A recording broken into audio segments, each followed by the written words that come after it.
So our speaker today, Felicity, who I think must be pretty well known to everybody here.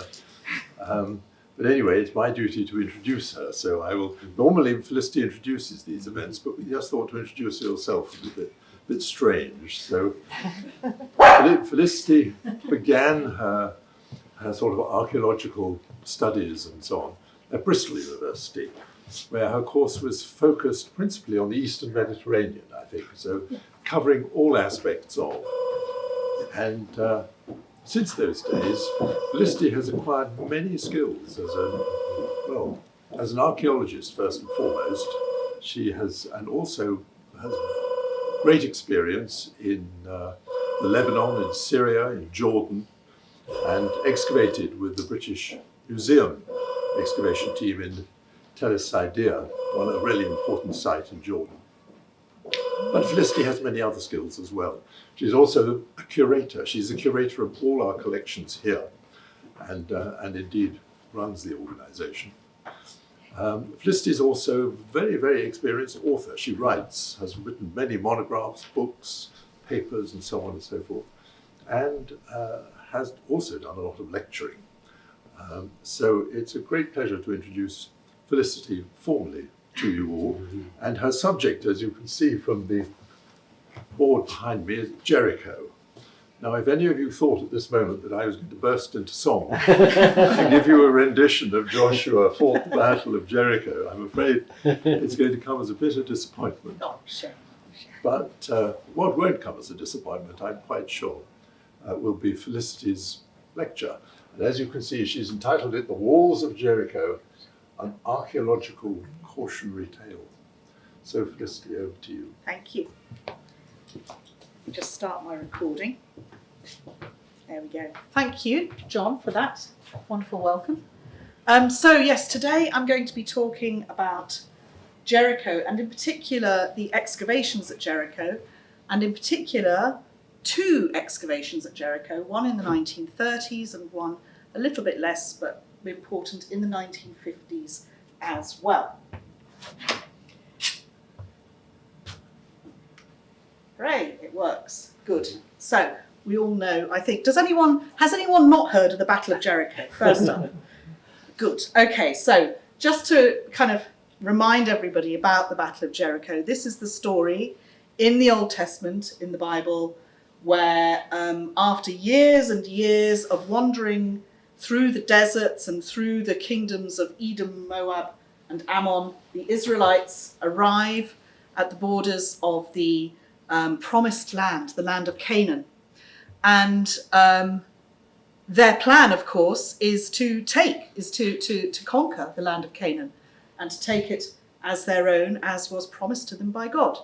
And to do that, they had to capture the border town of Jericho. That's their entry into this new world, this new land, which of theirs. And Joshua is their general, and he leads the campaign. And he has a bit of a message from God, which is, handy, really. And God instructs him to send his troops to encircle the walls of Jericho and walk around them for 7 days, blowing on their trumpets and shouting and carrying the Ark of the Covenant before them. And on the 7th day, they are to do this 7 times. And lo, the walls will come tumbling down. And that is the story. It's really significant. It's a pivotal moment in the kind of trajectory of the narrative, which ends up with the establishment of the United Monarchy and the kingdom of David and Solomon centuries later. So this is the beginning of that story arc, as it were. Very important for that narrative. Oh, wrong way, sorry. So, where is Jericho and what is it? Well, it's several things, actually. It's a modern town, modern city.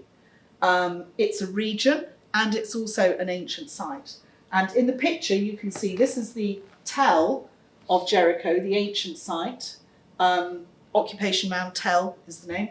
And this is situated near a perennial spring, which is called Ain Sultan. The site itself is Tel Sultan.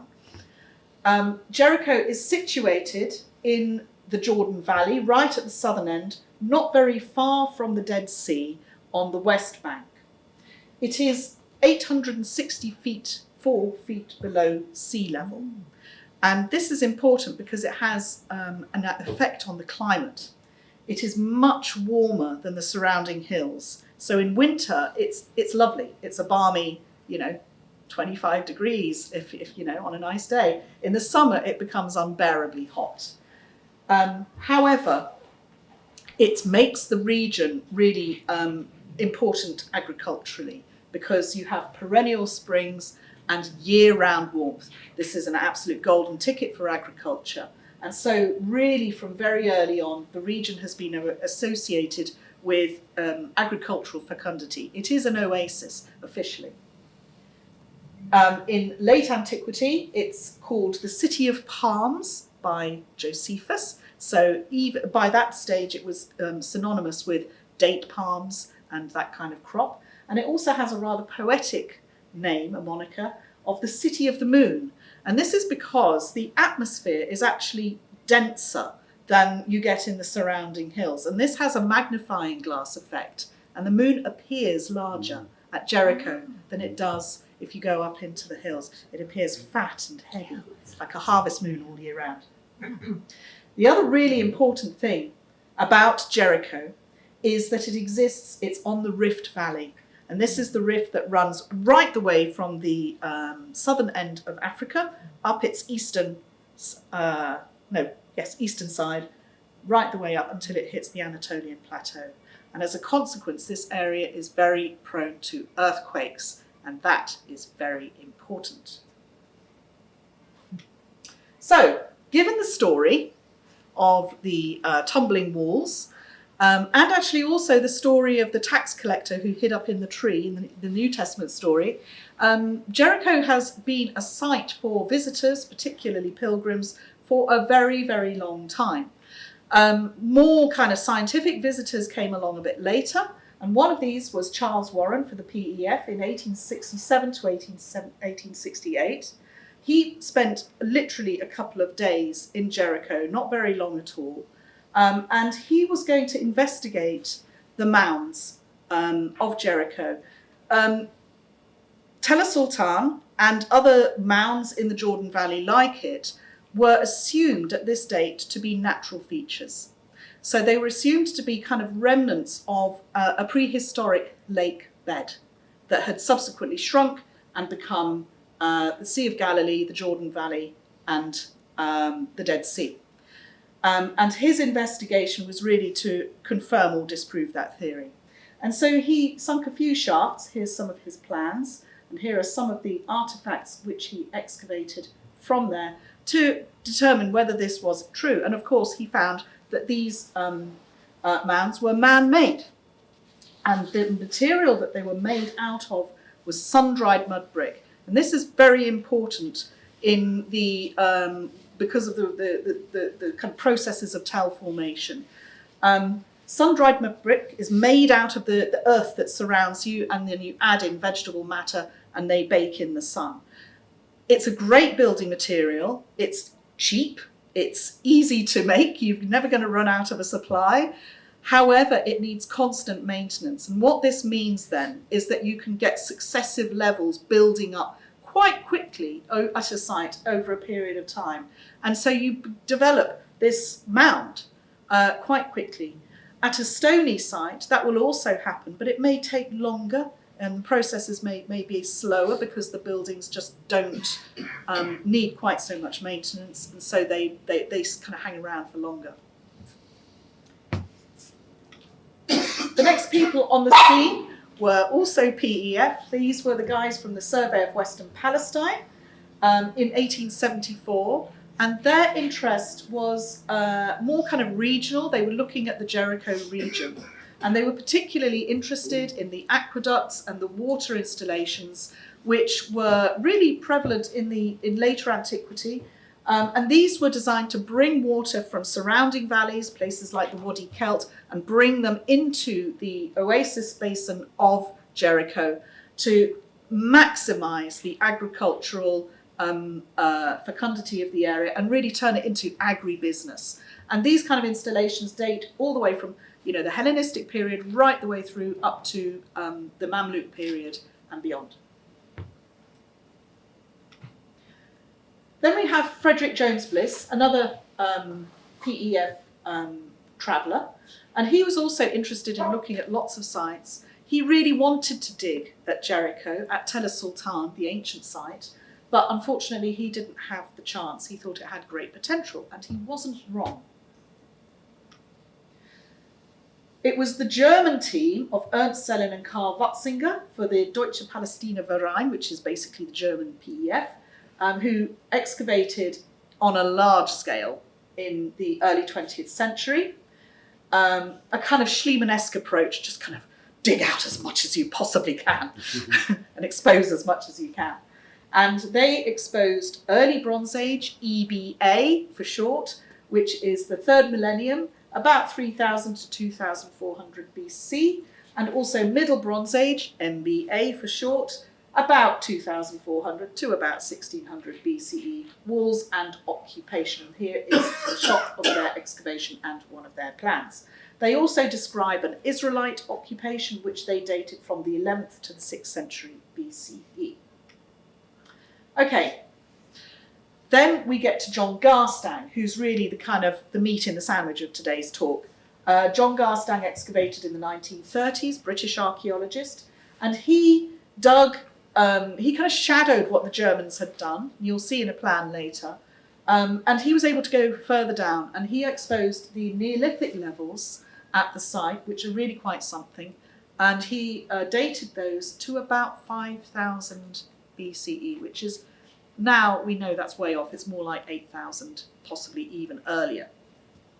He also claimed to have identified Joshua's city, dating it to around 1400 to 1385 BCE in the late Bronze Age, LBA. So you have EBA, NBA, and LBA. However, he wasn't sure about his dating, and so he asked the rising star of archaeology in Palestine, Kathleen Kenyon, to investigate. This she did, first of all, by looking at Garstang's records. And she wrote an article which is published in PEQ in 1951. PEQ is our journal. And here she looked at the records and basically came to the same conclusions that Garstang had done through, looking at what he'd written down. With one exception, she noted that there was a layer of silting in between the Middle Bronze Age and the Late Bronze Age remains, both on the Tell and also in the tombs which surround the site. And as a result, she put a hiatus of about 150 years in between those two levels. However, Garstang still wasn't sure. And so he said, go on, you excavate, you excavate. So she did. And the next year, 1952 to 1958, she went back and conducted excavations. And then that turned everything on its head. Garstang's walls of Joshua dated to the middle of the late Bronze Age, 1400-ish BC. She now dated to the early Bronze Age, so around maybe 2400 BC. 1,000 years difference, quite a big change. Following on from then, we can't go without mentioning the very long-running now Palestinian and Italian excavations at Tel el-Sultan, which have sought to kind of clarify aspects of the site, maybe developments within a period, trying to work out functions of buildings, and also perhaps where things are transitioning from one phase to another, to get a kind of clearer idea on some of the phasing. And also to make the site somewhere where people can visit and understand. Tell sites like Jericho are really, really difficult to understand unless you're a complete mud brick archaeology nerd, then it's really, really tough. And even if you don't know the site, how do you interpret what you're seeing in front of you? And the way that the Italians and Palestinians have done it is really fantastic, and you can go and have a jolly good visit. And there's a cable car as well. Okay, so now we're going to look properly at John Garstang. So He started off as a mathematician. He studied maths at Jesus College. He only got a third. Mind you, Kathleen Kenyon also only got a third in her degree. And he also got the archaeology bug, which I can't blame him for. He excavated with Flinders Petrie at Abydos in Egypt when he was 23, and only a few years later, he became honorary reader in Egyptian archaeology at Liverpool University. And only a few years later than after that, he became professor of art methods and practice of archaeology at Liverpool University, a post which he held until he retired in 1941. So he was quite a remarkable person, I think, a bit of a prodigy. He excavated in Egypt, in Sudan and Turkey, at Nakada, Meroe and Cilicia, and unusually for the day, he was interested in the archaeology of ordinary people rather than the ruling elites. So no gold from Tutankhamun's tomb for John Garstang.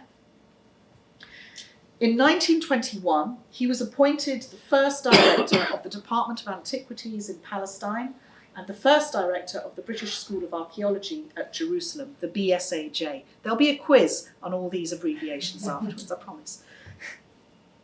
And then after the Second World War, he was appointed the first director of the British School in Ankara. And he died after a cruise in Beirut in 1956. Okay, he was a very talented fundraiser. He had a knack for managing to find people with money who would give their money to archaeological projects. And this meant that his digs were always quite well funded. As the director of the Department of Antiquities and the BSAJ, he was in a remarkable position, quite unique actually. The Department of Antiquities was the kind of administration of antiquities law and governance and issuing permits and running the museum and so on and so forth. The BSAJ was a research institute. And so John Garstang really, with both hats, had control both on developing the administrative framework and also of, giving the direction for the research that was taking place in Palestine. He also recognised the disadvantage that Arab citizens had in Mandate Palestine in accessing archaeology because of just the numerous layered prejudices that existed in Mandate Palestine towards the Arab population. And he sought to redress this a little bit by running courses at the BSAJ for specifically Arab students.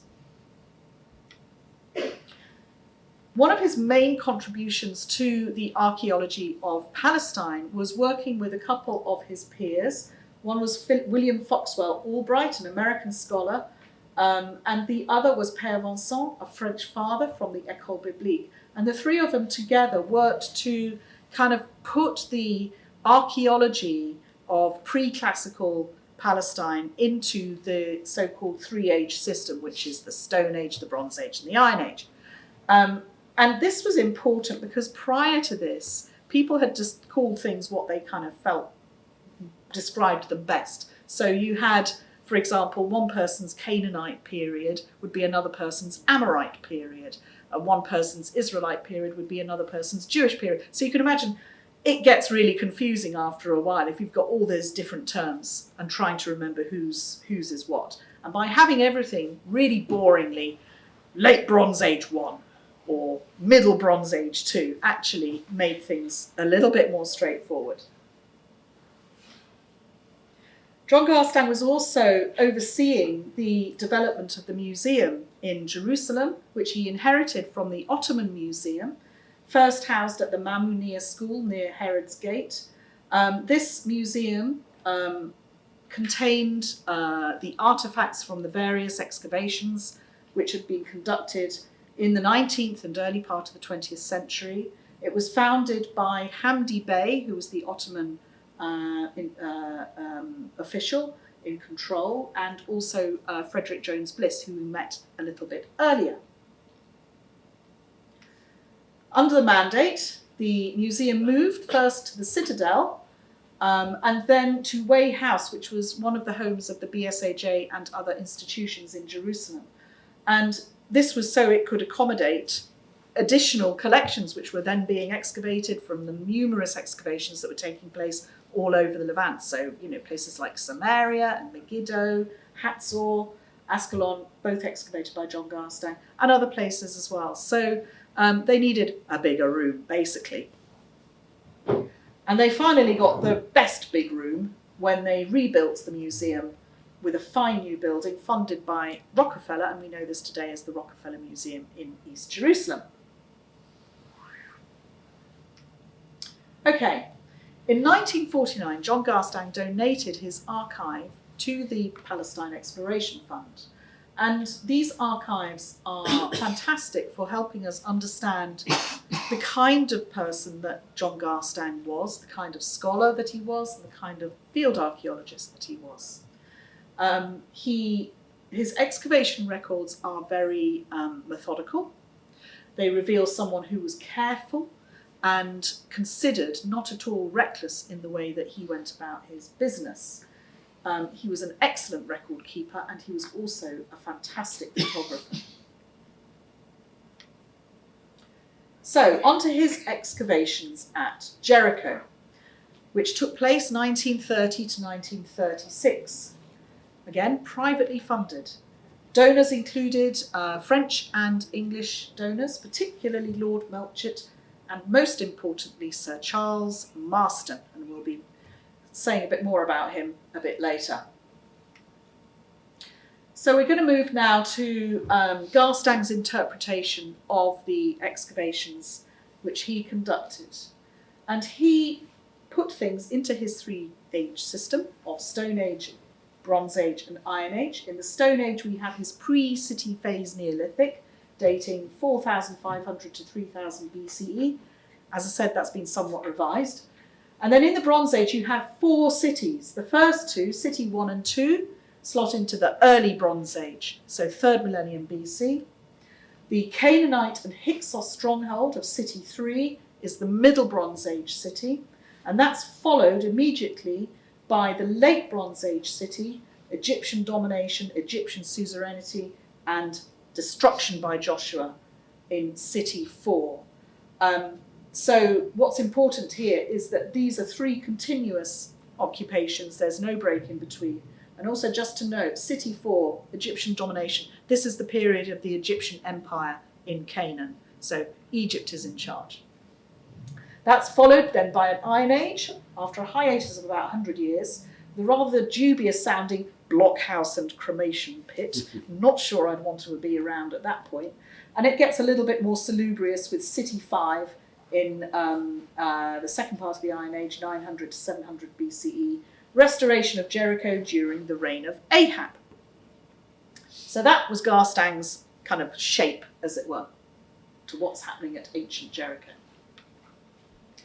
Before we go on to the walls, I just want to kind of pay homage to the Neolithic because it's lovely. And what he found here is really as important, and it often gets overlooked. What Garstang excavated were remains of buildings, including round houses, and then kind of rectangular with curved ends. That's the kind of evolution of the building style. Really quite extraordinarily, lots of ritual finds. Well, we interpret them as ritual, funerary finds. And these include the plastered skulls. And on the far side of this picture, you'll see one there. And this is when the bones of the deceased have been, the flesh of the person has been allowed to rot off. The head is removed from the skeleton and the lower jaw is removed. The inside of the skull is then packed with earth and straw to fill out the cavity. And then the features of the deceased are then modelled in lime plaster, which is a pretty kind of corrosive substance. The eyes are often inlaid with shell, outlined in bitumen, that kind of thing. And then hair and features are delineated with ochre. The other kind of artefact which is associated uses the same kind of craft tradition, as it were, with this time a a kind of corn dolly supporting a moulded figurine, a figure of a human being with features picked out again with shells and the ochre and so on. And isn't he lovely? Smiley face. Very nice. But these statues are actually quite large scale, and I think they're still the oldest kind of large scale depictions of the human form that have ever been found. So, back to the phasing. Here we have that Stone Age, Bronze Age, Iron Age, and it's really this city 4 and the Egyptian domination phase which is going to concern us most. And then on the other side of the slide, you've got the plan which shows the various areas where people have excavated in Jericho. The kind of hashed areas are where the Germans were, and you can see they really kind of dug holes in a lot of the site. And then Garstang's trenches are outlined in orange, and you can see here that he follows what they have done, what the Germans have done, quite closely in most cases. He also excavated a lot of what we now call what he called the double rampart walls, which are picked out in blue. Kenyon's excavations, which are much smaller in scale, are outlined in white. And you can see, again, she does very much the same thing. She's trying to clarify the results of previous excavations, and she's trying to add detail and clarity to what they've done, as well as excavating a little bit more new stuff straight away.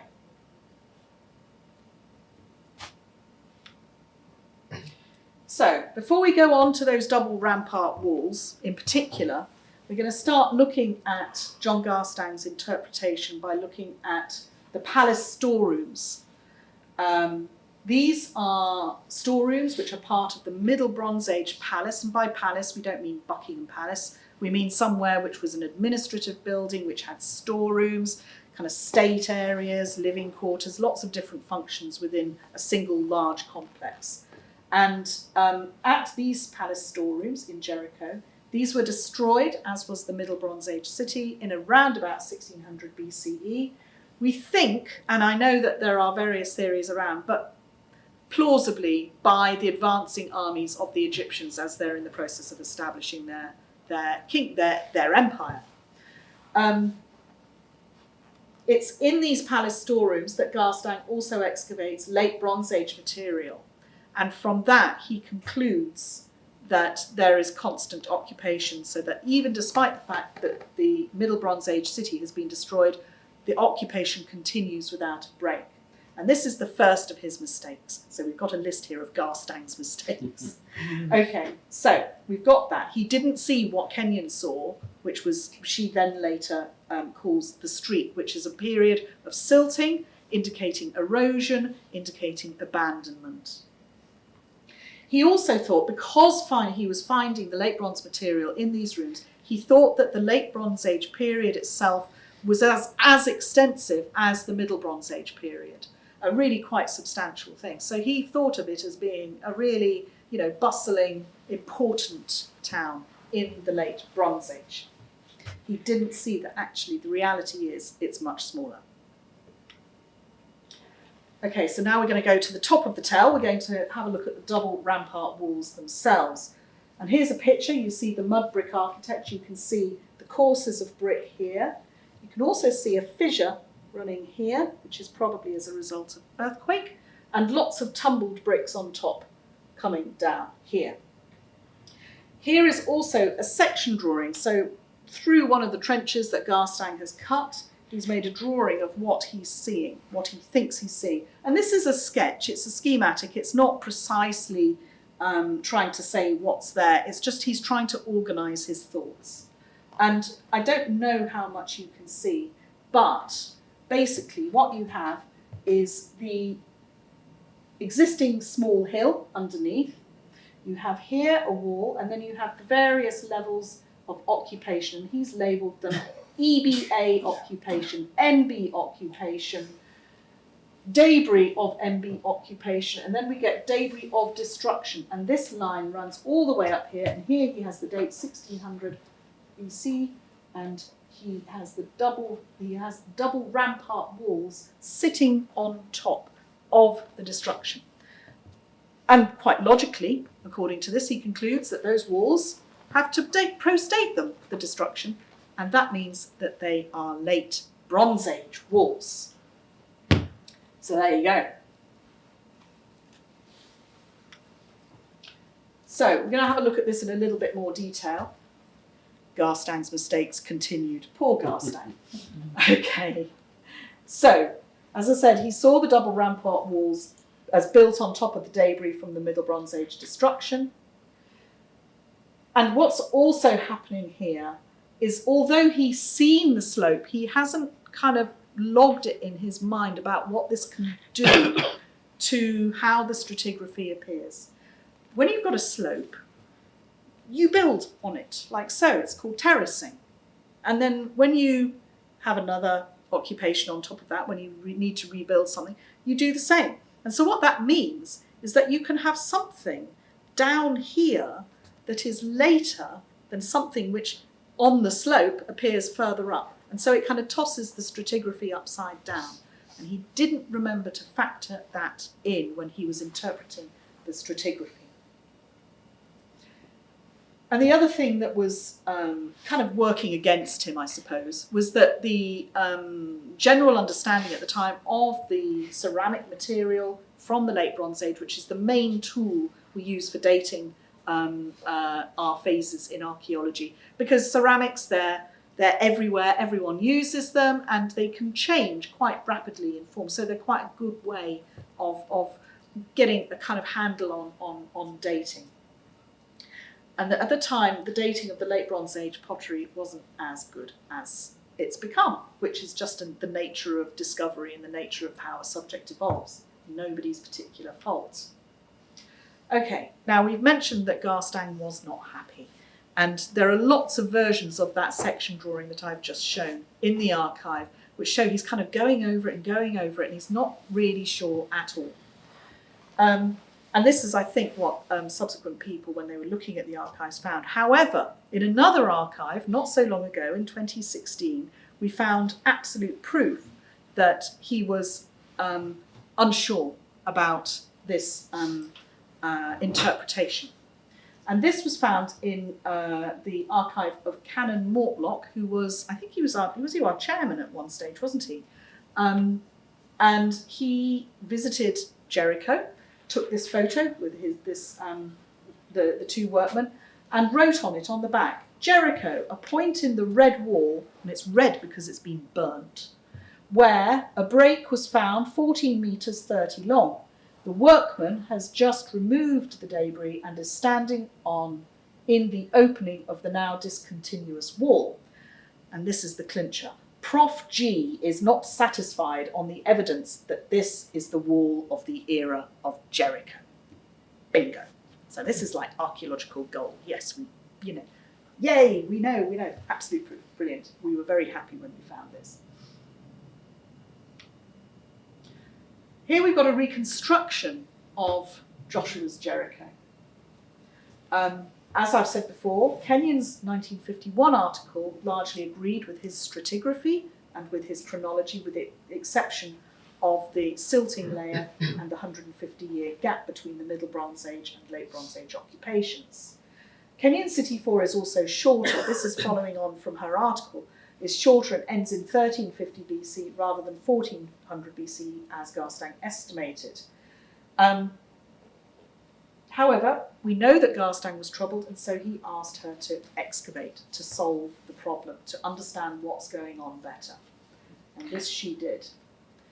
This is Kenyon's drawing of the same part. If you go back to the plan, you see those two long trenches side by side. This is Kenyon's drawing. And I actually have here the book, so afterwards you can come and have a look at the plan in detail, which you can pull out from the book. Okay, so you can actually see what you're looking at, because I know it's a bit difficult to see on the screen. Okay. What's really impressive is just the level of detail that you see in this drawing when compared to Garstang's sketch. And okay, this is a finished drawing and that was a sketch. But even so, you've just got a level of observation which wasn't present in Garstang's work. So here we have the Middle Bronze Age wall, This is a glacis, a stone revetment, and then there would be mud brick superstructure on top, and it's kind of packed behind with kind of Pisé plaster. Here, you've got Neolithic levels running up to the famous tower which Kenyon excavated. These are all Neolithic, pre-pottery Neolithic, PPNA if you're into your acronyms, packing material, and then we get to early Bronze Age levels here. And these are the two double rampart walls, which Garstang dated to the late Bronze Age. But here, with all that early Bronze Age material which surrounds them, Kenyon's dating them to the early Bronze Age. The other thing that she's seeing, and I don't know how much you can see, and it will, if you want to have a look at the book, then please do, is this. This is really significant. There is a dotted line there that shows that this section here, this level, which is actually a plaster surface, has been eroded away. So this, you can imagine, would have covered those walls, and that is Middle Bronze Age there. So what Garstang wasn't seeing was the eroded surfaces, which once upon a time overlaid those double rampart walls. And what he wasn't understanding was how the slope meant that those early Bronze Age walls could be higher up the slope than that Middle Bronze Age wall down there.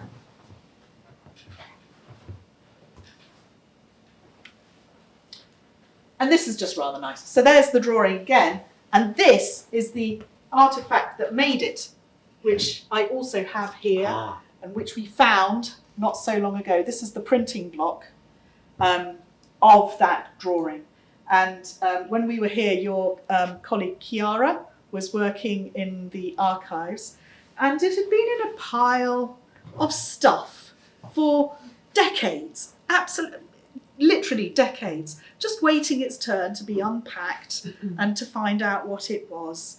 And I think it was Adam who was going through this, wasn't it? Adam Fraser. And he unpacked it and went, oh, wow. And then Chiara came along and her eyes fell on this. Chiara was excavating at Jericho at the time as one of the Italians. And she looked at it and it was like, oh, the Holy Grail. It was amazing. It was brilliant. And it's a piece, it's the archaeology of archaeology, this. It's the archaeology of printing as well, because we certainly don't use this kind of technology anymore. So that's there for people to look at as well. So, after Kenyon's excavation, the question is there room for Joshua at Jericho? And here we have to have a look at what's happening in the Levant through all those phases. What about the early Bronze Age? Well, it doesn't really fit. It's too early. This is the first phase of urban development in the Levant, the first phase where people are living in cities, and it doesn't work in terms of the placing of the story within the kind of culture of the time. The Middle Bronze Age is prosperous Canaan, a great time to be alive if you're a Canaanite. And really, until it was destroyed in the 16th century, life at Jericho was absolutely peachy. So you can't really see a marauding army coming in at that phase. Late Bronze Age Canaan, well, there you've got a problem, because then the whole area is under the control of the Egyptian empire. And I find it difficult to believe that even in the Amarna period, where things are a little bit lax, they would have allowed a bunch of scruffy Israelites to kind of rampage through their border. It just would not have been allowed. It would not have happened. The best place for Joshua and for something like that to happen is at the end of the late Bronze Age, when the Egyptian power is waning. And indeed, something else like that does happen on the coast. You have the Sea Peoples on the coast battering the Egyptian and the Hittite empires, and eventually the Egyptians have to allow one group of them, the Philistines, to settle on the coast of southern Palestine around Gaza, Gath, Ashkelon. So it's not inconceivable that you could have a second group of people doing something similar from the interior, as it were, coming up from the other side. However, at that time, Jericho is uninhabited. So it wouldn't have been much of a conquest, would it, really? And that is the problem all over Canaan. The same story happens again and again and again, is that the cities which are listed as being conquered by Joshua, they didn't exist at the time. In fact, one of them, Ai, the name Ai means ruin. That's telling you something. So I'm afraid it's a bit tricky for Joshua. It's not looking good. But what about Joshua? Okay, let's look at the story's origins. It's a great story. It's, thrilling, compelling. It's one of the pivotal moments in the Bible. Is there any kind of oral tradition that might be might be a source, as it were, for this story? Let's not forget, those early Bronze Age walls were destroyed again and again, 17 times in total. And they were destroyed because of earthquake. The reason, you can imagine, if this is going to happen over and over again, a place gets a bit of a reputation. Jericho of the tumbling walls. You can just see it, can't you? The city of palms comes later. And you can understand how perhaps then that the writers of the Bible use that memory, that oral tradition perhaps, to incorporate it into the narrative that they are building for a very specific purpose.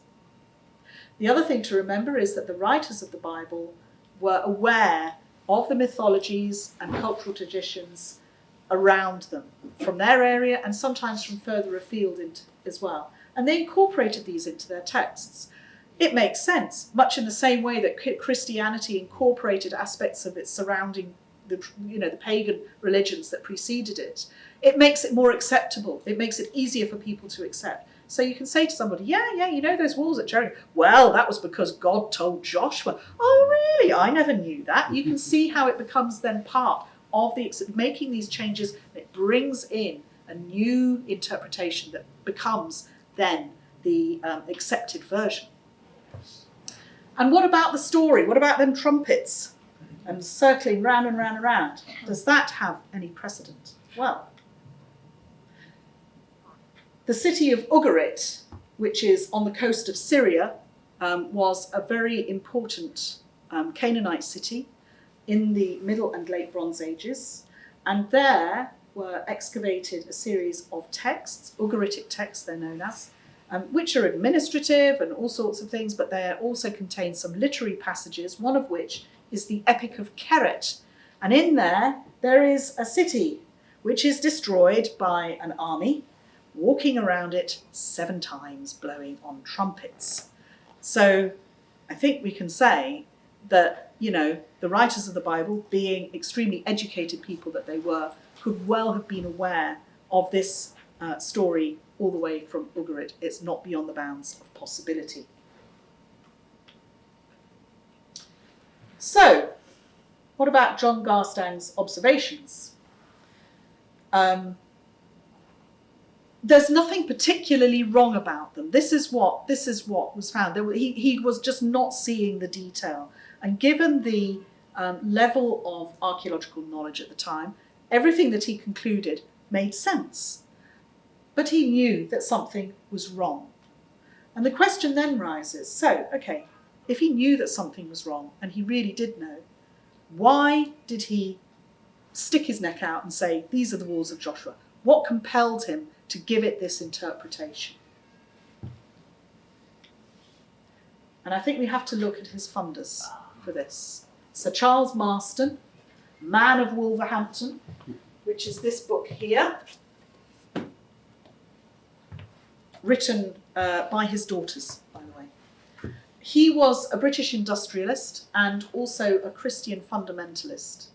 He visited Palestine in 1924 and became convinced of the Bible's historical accuracy. He also joined the PEF committee, and he funded numerous excavations. Petrie at Tel el-Ajul, Crowfoot in the Tyropean Valley in Jerusalem, and Starkey at Tel el-Dawir, and also Garstang at Jericho. And he said, the Bible is substantially true and I want to prove it. And this was conveyed to an American journalist in 1935, sitting in the lobby of the King David Hotel. So there you go. That's the man, Charles Marston. And this is some of what he wrote. Christian Faith and Industry. Gosh, you get an idea, don't you? New knowledge about the Old Testament. New Bible evidence. The Bible is true. Well, there you have it. Okay, the Bible comes alive, and so on and so forth. And this is another one of his books that we have here as well. So, from his biography, he comes across as a fairly kind of single-minded bloke. Didn't, what he said was right, and nobody was going to dissuade him otherwise. And I have a feeling he was a bit of a bully, and that he was, I'm paying for this dig. You're going to say it's Joshua. And I think that Garstang was pressurised into giving a biblical interpretation. A little bit later, James Starkey is looking for funding for his own excavations at Tel Dawir, ancient Lachish, now we know. And he asked Charles Marston to support the plan of excavations. And he made it very clear, this is what is reported in his biography, that he had no expectations that anything would be found to confirm the Bible was a true account of historical events. And the irony of irony is that at Lachish, ancient Tel Dawir, there was absolutely uncontrovertible evidence of the conquests of the Assyrians and the Babylonians, which, they weren't necessarily going to look for it, but they were there.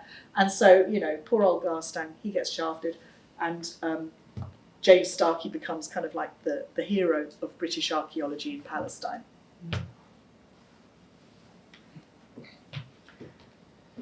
But I think Garstang felt really kind of once burnt, twice shy about this. Some literature in the Australian Institute of Archaeology, correspondence between Garstang and its director, Walter Beasley. Walter Beasley was very much a biblical archaeologist, Bible in one hand, trial in the other. The archaeology is a tool to prove the Bible true. And Garstang was unsure about this and quite wary of Beasley's approach.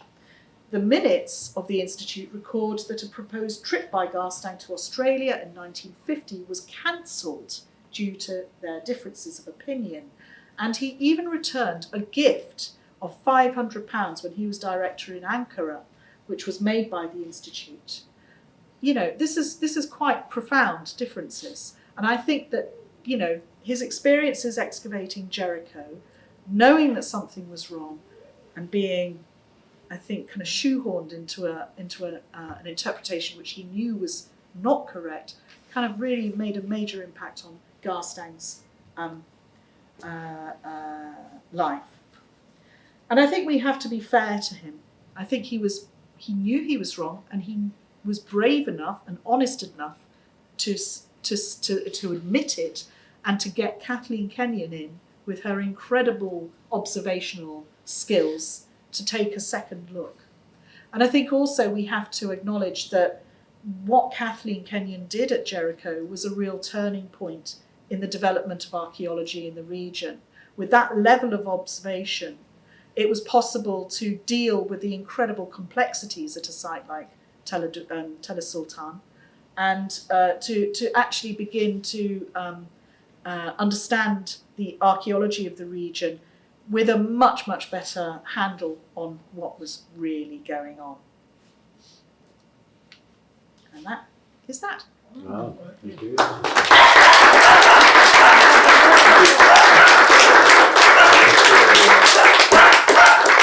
The dog says it all. Wolf. Thank you very, very much for that informative, insightful Thank you. lecture. Questions, anybody? Yes, sir. Do you happen to know what Garstang did in the First World War? He must have been approved later. I don't, but... Oh. I don't. I'm sure we can find out. Yeah. Good question. Yeah. Any other questions? Oh, just quickly, after Kathleen Kenyon had finished and she was recognised as contributing all of this wonderful observation, did that change a lot of the archaeological approaches, reapproaches to old digs and finding out a different level of information? Was there any kind of new thinking? Let's do this area again, just as she'd gone into. Yeah, I think so. Yeah. And in general, I mean, not always. Sometimes there are new places are excavated, but significant sites are often revisited. That's right. Somewhere like Megiddo, for example. They're always digging at Megiddo. And yes, I mean, what she did was really revolutionary, and it made people, even people who ideologically came from a very different place, recognise the immensity of this new tool that she had basically given people. So people like Ernest Wright, who was a real biblical archaeologist, Bible in one hand, trowel in the other, we're going to find the Bible. He was absolutely a massive fan of Kenyon for her methodology, because for him, it meant that he could get even more detail. What he wasn't prepared to do, though, was rethink perhaps the interpretations that he was coming up with. Yeah. If ever you're looking on YouTube for archaeology, you find a lot of American programs who are looking for the truth, the Bible. Yes. Does that get in the way of archaeology Yes. today? Massively, Yeah. all the time. Yeah. It's a big problem because what it does, just from a kind of practical point of view, if you've decided what you're going to find before you find it, then it means that everything you do kind of packages the material with that interpretation in mind. It makes it very difficult to unpick that. So it's hard work. Also, from the point of view of, why do you need this to be a specific interpretation? There are so many layers of psychology going on here. There are politics involved, and it's all got to do as well with, imposing something on material that might be telling you something completely different. Does that also work in the present Israeli government's policy Yes. on Weaponizing. Yeah, absolutely, it does. Archaeology as a tool of nation building is a big thing. Yeah. You again. Oh. Yeah. What about the original German dig? Yes. What did Garstang and Kenyon say about that? Did they try to reappraise it? Well, yes. I mean, their work is, they worked, as you saw in the trenches, they're working in the areas which the Germans had excavated. And the idea is, okay, they said this. Can we get a handle on what they said and why? And then let's see if we can evolve from there. So they both have the same methodology. And in fact, that's very common. When you go and dig a site that's been previously dug, you dig some areas that are completely new, but you also dig areas which have been dug before, just a little bit further on, so you can refine those results and get a little bit more of an understanding as to why they interpreted it their way. Right. Yeah. Nick. Thank you, Felicity. Very, very erudite lecture.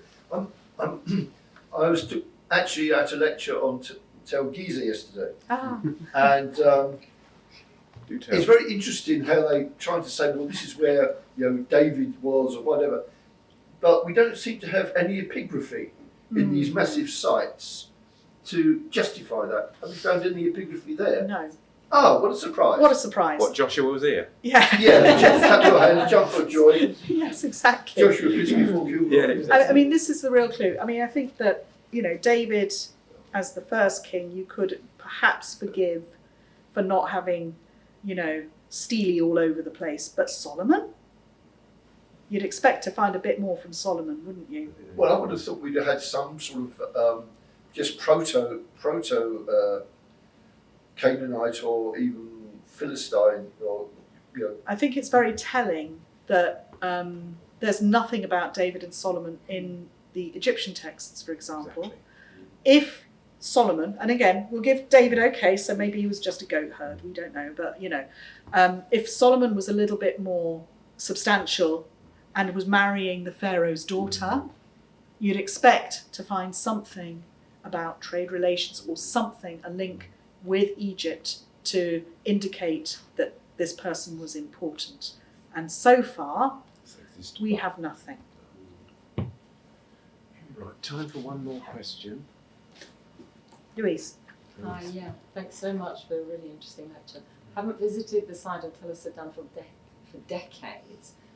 How is it in terms of what you're talking about, what's being emphasised, do you know what the Palestine Department of Antiquities, what they're emphasising in the display of it, what you can see?